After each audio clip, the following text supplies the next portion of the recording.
Assalamualaikum warahmatullahi wabarakatuh.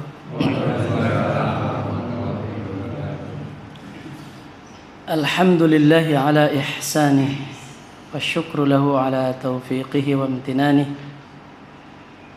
Wa ashhadu an la ilaha illallah wahdahu la syarika lahu ta'ziman li sya'nih.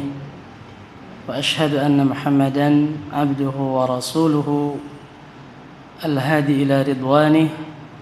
Sallallahu alaihi wa ala alihi wa sahbihi wa sallam tasliman katsiran mazidan ila yaumil qiyamah. Amma ba'du. Hadirin wal hadirat jamaah salat subuh yang dimuliakan Allah Subhanahu wa taala. Marilah kita senantiasa bersyukur dan memuji Allah Subhanahu wa taala atas limpahan nikmatnya kepada kita sekalian. Kita masih diberi waktu, masih diberi kesempatan, kesehatan untuk kita bersama-sama menjalani ibadah, menikmati ibadah di bulan yang mulia, yaitu bulan Ramadan, dan kita memohon agar kita diberi taufik untuk selalu bisa melaksanakan ibadah-ibadah di bulan ini. Kemudian Allah Subhanahu wa taala berkenan untuk menerima ibadah-ibadah kita. Tak lupa juga salawat serta salam semoga selalu tercurah kepada junjungan kita, yaitu Nabi Muhammad sallallahu alaihi wasallam, juga kepada kerabatnya, kepada sahabatnya, dan segenap pengikutnya yang setia hingga akhir zaman. Bapak Ibu yang dirahmati Allah Subhanahu wa taala, walhamdulillah pada pagi ini saya diminta untuk membadali Ustadz Nurul, ya. Sebetulnya ilmunya kejauhan ya Pak, saya sama Ustadz Nurul itu. Bedanya jauh sekali, tapi tidak apa-apa. Seperti menurut peribahasa, tidak ada rotan akar pun berguna, ya. Jadi mudah-mudahan meskipun cuma sekedar akar saja bisa memberikan manfaat, ya. Apalagi kalau akarnya akar ginseng ya Pak, biasanya lebih mahal. Bapak Ibu sekalian yang dirahmati Allah Subhanahu wa taala, ya. Ribon Bapak Ibu masih sehat nggih? Masih diparingi kesehatan sehingga kita bisa melaksanakan ibadah di hari ini. Di sini sudah ke 12 atau 13 Pak? 12 ya. Apa malah sudah 15 Pak? Ada yang sudah mendahului beberapa hari ya. Karena memang diperintah oleh Bapak Kiainya. Kalau kita insya Allah masih mengikuti dari pemerintah, ya. Jadi kita sudah hari ke-12. Kemudian pada pagi ini akan kita sampaikan satu kisah di dalam Al-Quran, ya, dari surat Al-Baqarah di akhir juz 2, yaitu tentang sebuah kisah dari Bani Israel, ya, supaya menjadi ibrah untuk kita semuanya. Dan ini kisah yang masyhur, ya, kisah yang masyhur. Allah Subhanahu wa taala berfirman, "Alam tara ilal mala'i min bani Israil idh qalu li nabiyyin lahum mub'ats lana malika nuqatil fi sabilillah." Tidakkah kamu melihat wahai Muhammad, ya, tentang al-mala'? Al-mala'u ini beberapa orang dari Bani Israel yang menjadi tokoh-tokoh mereka. Mereka berkumpul, kemudian mereka mendatangi nabinya. Nabi-nabi Bani Israel,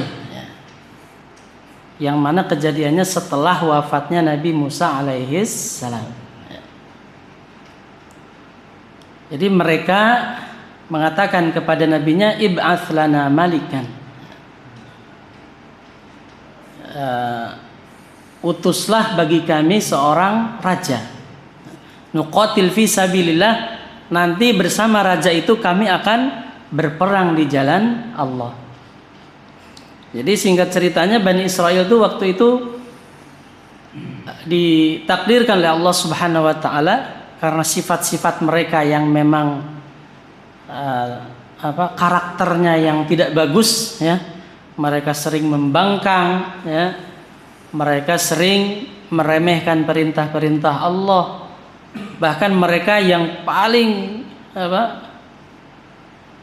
paling buruk dari mereka itu mereka berani membunuh nabi-nabi Allah Subhanahu wa taala, ya.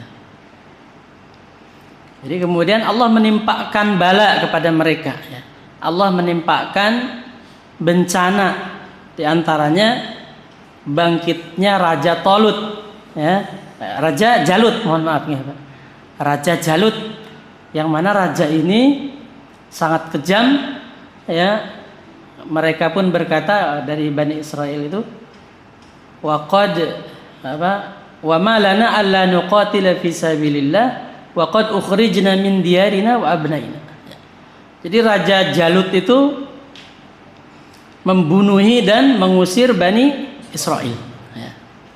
Kemudian Bani Israel itu meminta kepada nabi mereka agar diutuskan seorang raja, ya, supaya mereka mau berperang, kata mereka, ya.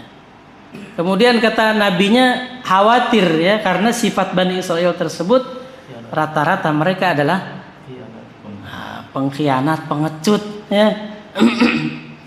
Kata nabinya, aku tidak mau memintakan bagi kalian pemimpin, ya. Nanti kalau kalian kalau kalian sudah diberi pemimpin, nanti kalian malah tidak mau berperang, ya. Kemudian jawaban mereka, tidak mungkin kami tidak mau berperang. Wa qad ukhrijna min diyarina wa abnaina. Padahal kami sudah diusir dari negeri kami dan sudah anak-anak kami sudah dibunuh, ya. Falamma kutiba alaihimul qitalu tawallau. Benar saja, ya. Ketika diwajibkan bagi mereka perang, bagaimana sifat mereka? Tawallau. Mereka berpaling, ya. Mereka pengecut, ya. Mereka paling mencintai kepada dunia, tidak mau kehilangan dunia mereka. Kemudian Allah Subhanahu wa taala mengutuskan bagi mereka seorang raja, ya. Wa qala lahum nabiyuhum innallaha qad ba'atsa lakum taluta malika. Maka diutuslah seorang raja bagi mereka yang bernama Raja Talut, ya. Kalau dalam sejarah nabinya ini namanya nabi, ada yang mengatakan Nabi Samuel, ya. Ada yang mengatakan Yusha bin Nun. Ada yang mengatakan Nabi Sam'un. Sampun mireng dereng, Pak. Sering, ya. Nah, ada nabi, kalau Nabi Sam'un ini yang sering difilmkan niku nggih, Pak. Nabi Sam'un itu Nabi Samson, ya. Nah, pernah dengar nggih, Pak? Dulu pernah ada filmnya Nabi Samson, yang mana kekuatannya itu ada pada rambutnya katanya, ya. Datang ke Betawi jadi Samson Betawi, kekuatannya ada di mananya, Pak? Masya Allah. Inilah orang Indonesia, ya. Kalau orang Barat rada mending gitu, kekuatannya ada di rambutnya. Orang Indonesia datang ke Indonesia, kekuatan pindah ke bulu keteknya, ya. Masya Allah. Tapi semua itu, ya, cuma mitos belaka, ya, Pak. Tidak ada keterangannya Nabi kok mukjizatnya ada di rambutnya, ya. Apalagi di bulu keteknya, nggih, Pak. Tidak mungkin, ya. Kemudian yang paling kuat kata para ulama, nabinya itu adalah Nabi Samuel, ya. Nabi Samuel. Kemudian setelah Allah mengutus Talut, mereka tolak juga ini Talut itu, ya. Karena apa? Karena Talut ini orangnya miskin, ya. Mereka nggak mau, ya. Wa nahnu ahaqqu bil mulki minhu wa lam yu'ta sa'atan minal mal, ya. Kenapa Allah kok malah ngutus Talut ya? Seharusnya kami yang jadikan seorang raja. Jadi di antara kami ini pemimpin-pemimpin Bani Israel, tokoh-tokohnya kata mereka. Alasannya apa? Walam yu'ta sa'atan minal mal. Orang nggak punya Talut itu. Kenapa kok malah diangkat sebagai raja? Nah, ini orang Bani Israel seperti ini ya. Padahal yang mengutus Talut jadi raja itu siapa, Pak? Allah Subhanahu wa taala. Sama Allah saja nggak percaya mereka itu. Apalagi sama orang biasa, Pak. Bahkan yang paling parah ketika di surat Al-A'raf disebutkan wajawazna bi bani Israil al-bahra fa'atau ala qaumin ya'kufuna ala asnamil lahum. Faqalu ya Musa ij'al lana ilahan kama lahum alihah. Ini yang paling parah dari mereka, Pak. Jadi ketika Bani Israel itu sudah melewati laut, ya, wajawazna bi Bani Israil al-bahr. Kami telah melewatkan Bani Israel itu sudah bisa melewati laut dengan mukjizatnya Nabi Musa alaihissalam, dibelah lautnya. Ketika sudah sampai di seberang, ya, di seberang laut itu mereka melihat kaum yang sedang menyembah Tuhan mereka, asnam, dari berhala-berhala. Kata mereka, ya Musa ja'al lana ilahan kama lahum alihah. Musa, tolong ya, buatkan untuk kami Tuhan seperti Tuhan mereka. Bayangkan, Pak. Mereka diselamatkan oleh Allah dari Fir'aun, ya, dilewatkan, bisa melewati laut. Ketika sampai di tempat yang selamat, minta Tuhan selain Allah. Lihat, ini mungkin kalau orang Jawa nyebutnya apa, Pak? Ya. Jadi padahal Allah itu yang menyelamatkan mereka itu. Dan mereka belum lama itu selamat, tapi berani seperti itu. Jadi mereka berani menolak perintah-perintah Allah. Nah, ini karakter yang buruk dari Bani Israel. Makanya sampai sekarang jangan heran kita ya, melihat menderita apapun orang Palestina, hati mereka tidak akan tidak akan merasa kasihan, tidak akan tergerak. Nah, kita jangan heran, karakternya sejak dulu seperti itu. Dalam Quran itu, Pak, ya, Allah sendiri yang menyebutkan karakternya Bani Israel. Nah, kemudian kata Allah, ini Talut ini ya diberi keluasan ilmu dan kekuatan jasad, dan itu diantara sifat-sifat seorang pemimpin meskipun tidak punya uang, ya, meskipun tidak punya kekayaan, ya, jangankan untuk kampanye, gitu, Pak, gelontorkan duit miliaran gitu untuk hidupnya sendiri saja dia pas-pasan. Tapi karena punya keluasan ilmu dan kekuatan jasad, maka layak dia diangkat sebagai pemimpin. Ya. Innallaha astafahu alaikum wa zadahu bastatan fil ilmi wal jism. Ya. Allah yang sudah milih mereka, yang sudah milih dia, ya. Dan Allah yang memberikan bastah, keluasan, ya, fil ilmi, di dalam ilmu, ya. Ilmunya luas dan jasadnya kuat, ya, untuk menjadi seorang panglima. Nah, itu syaratnya. Kemudian Bani Israel meminta syarat lagi. Kalau dia diutus, kami minta syarat. Ya. Sampai kata nabinya, Allah sudah menurunkan syaratnya, ya, yaitu ditemukannya tabut Nabi Musa. Ya. Akhirnya orang Bani Israel itu udah sepakat lah. Ya. Mereka menerima Talut sebagai pemimpin. Ya. Nah, kemudian pada hari keluar, ya, keluar memerangi Raja Jalut. Ya. Falamma fasala Talut bil junudi qala innallaha mubtaliikum binahar. Ya.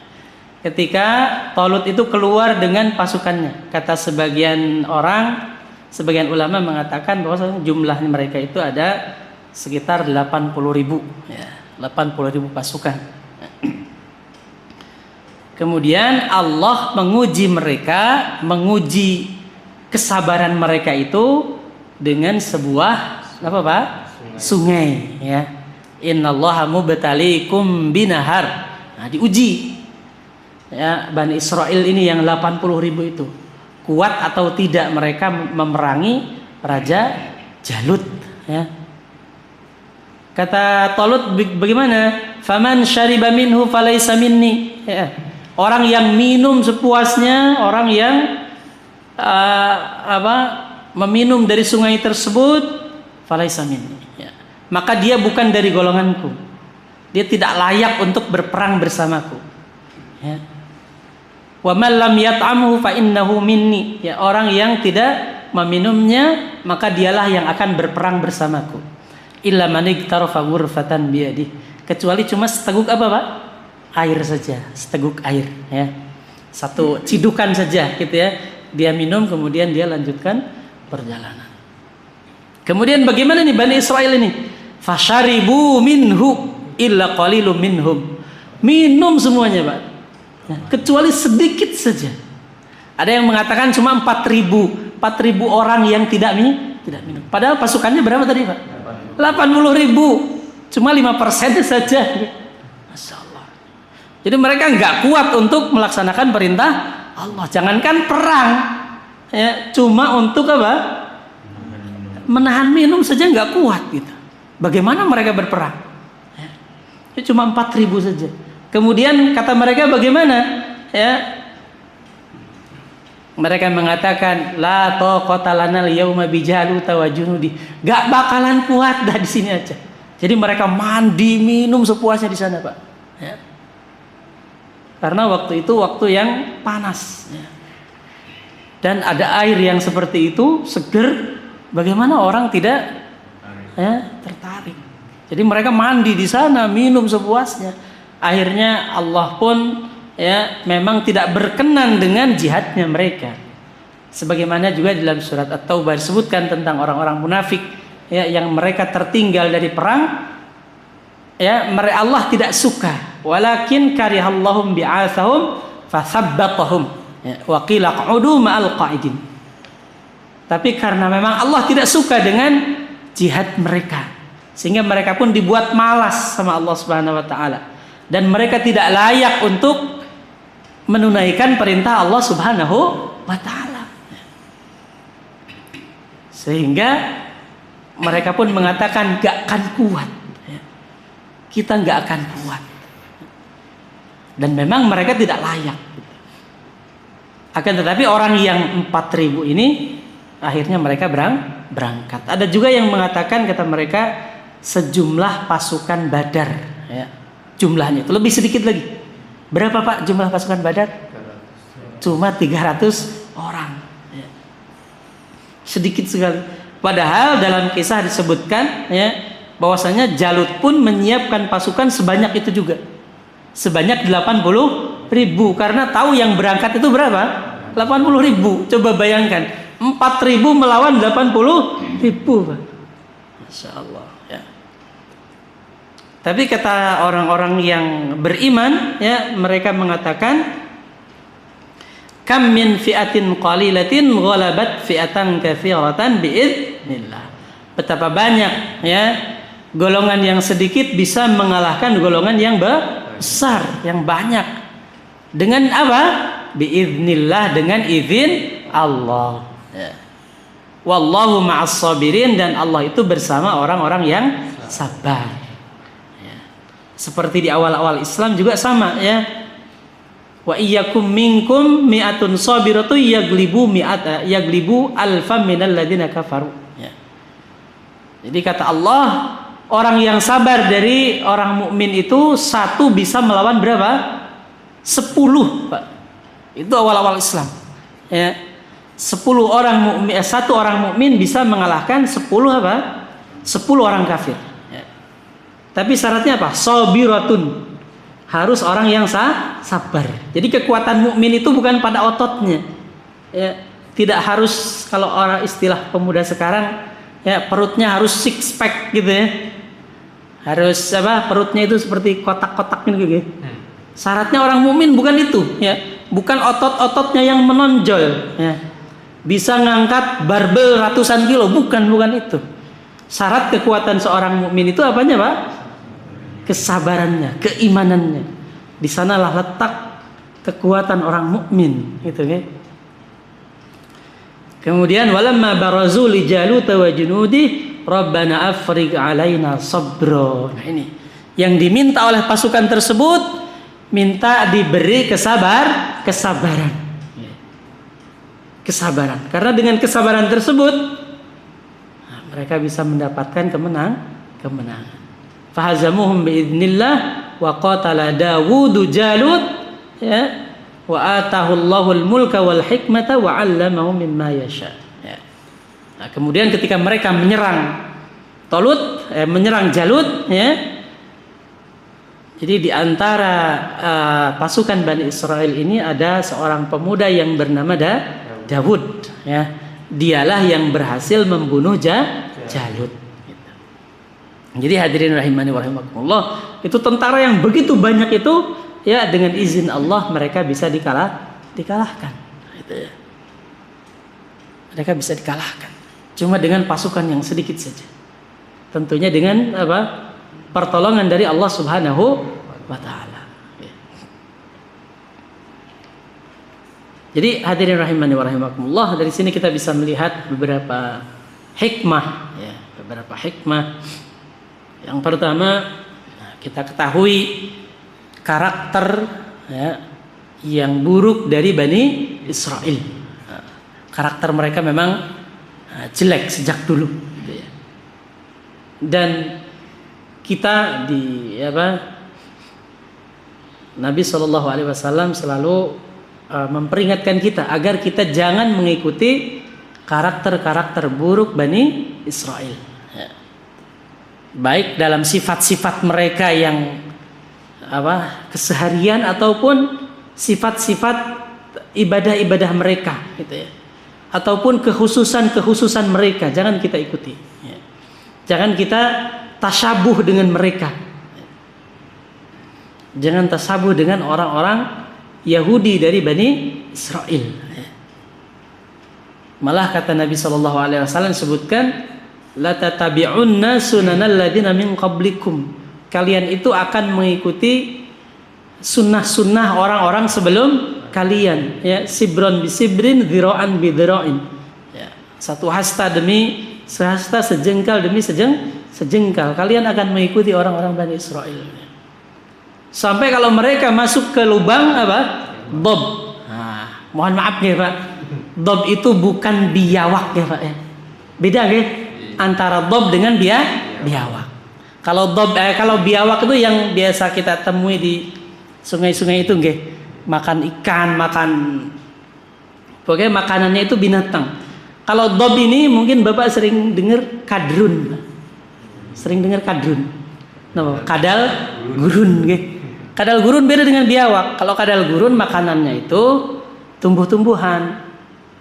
Jadi para ulama mengatakan kalau kadal hukumnya halal, ya. Kalau biawak hukumnya apa? Haram. Nah, jadi beda, ampun disamakan antara dob, ya, dengan biawak.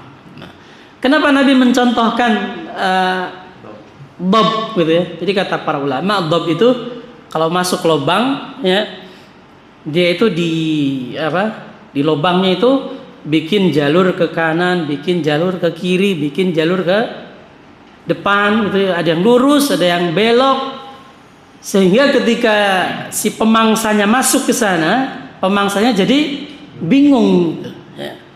Kalau sudah masuk, bingung ini mau kemana jalannya, mau keluar juga bingung, gitu, nggak bisa. Ya. Itu sifat dari dob. Makanya Nabi mencontohkan, kalau kita mengikuti sunnah-sunnah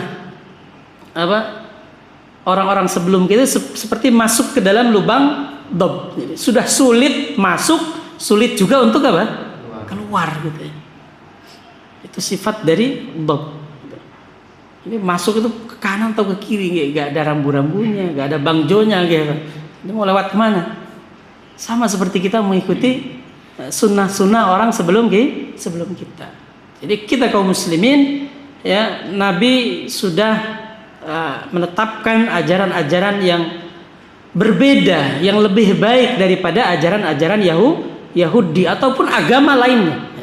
Ajaran kita sudah lebih baik. Bahkan Nabi sangat ingin berbeda dengan orang-orang Yahudi sejak disyariatkannya adzan, disyariatkannya kiblat, ya, dan lain-lainnya. Itu sudah berbeda sekali. Sehingga ya kewajiban kita adalah mendalami ajaran agama kita, kemudian kita laksanakan ajaran agama kita. Kemudian hadirin rahimani wa rahimakumullah, hikmah yang keduanya adalah kita ikuti perintah Allah Subhanahu wa taala meskipun kadang-kadang rasanya kok tidak masuk akal gitu ya. Kita laksanakan saja. Ya. Nabi Nuh juga tidak tahu akan ada kejadian apa ketika dia disuruh untuk membangun kapal. Gak tahu Nabi Nuh itu akan ada banjir gitu ya. Pokoknya dia laksanakan saja perintah Allah. Ya. Begitu juga Nabi Ibrahim, ya. Dia disuruh untuk meninggalkan anak istrinya di tengah padang pasir di Mekah yang tidak ada apapun di sana. Biwadin ghairi dzi zar'in. Tidak ada tumbuhan sekalipun, gak ada gitu. Ya. Tapi Nabi Ibrahim tidak tanya dulu, ya Allah kok perintahnya kayak gini? Enggak. Dia laksanakan saja, nanti Allah Subhanahu wa taala yang akan mengurusnya gitu ya. Makanya kata Allah itu, ya ayyuhalladzina amanu taqullaha wa qulu qawlan sadida yuslih lakum a'malakum. Kita Kita diperintah untuk melaksanakan perintah Allah. Ya, kemudian kita katakan kata-kata yang benar, Allah nanti yang akan membereskan kehidupan kita. Gitu ya. Itu yang kedua. Kemudian jangan sekali-kali kita menolak perintah Allah Subhanahu wa taala, ya. Karena Allah akan jadikan kita tidak layak untuk melaksanakan perintah Allah. Sebagaimana orang-orang Bani Israel. Padahal ringan dan simpel saja. Ya, cuma minum seteguk saja kemudian lanjutkan perjalanan. Gitu ya. Tapi karena menolak, ya. Karena menolak sehingga Allah pun tidak menyukai dengan jihad mereka. Ya, Allah tidak suka. Allah jadikan mereka ridho dengan dunia. Ya. Allah tinggalkan mereka. Ya. Jadi hadirin rahimani wa rahimakumullah, ya, kita laksanakan perintah Allah, kemudian kita jangan sampai terlena dengan kehidupan dunia. Ya. Hadirin rahimani wa rahimakumullah, itu beberapa hikmah dari kisah yang ada di dalam Al-Quran, ya, semoga menjadi ibrah bagi kita semuanya, ya, menjadi pelajaran bagi kita semuanya, ya, sehingga kita bisa melaksanakan perintah-perintah Allah, ya, dengan kesabaran, ya, dengan keimanan, yang mudah-mudahan dengan begitu Allah Subhanahu wa taala, ya, melimpahkan kekuatannya kepada kita semuanya dan kita bisa melaksanakan perintah Allah dengan sebaik-baiknya dan dikumpulkan bersama orang-orang yang bersabar. Mungkin sekian yang bisa kami sampaikan. Subhanakallahumma rabbana wa bihamdika asyhadu an la ilaha illa anta astaghfiruka wa atubu ilaik. Wassalamualaikum warahmatullahi wabarakatuh.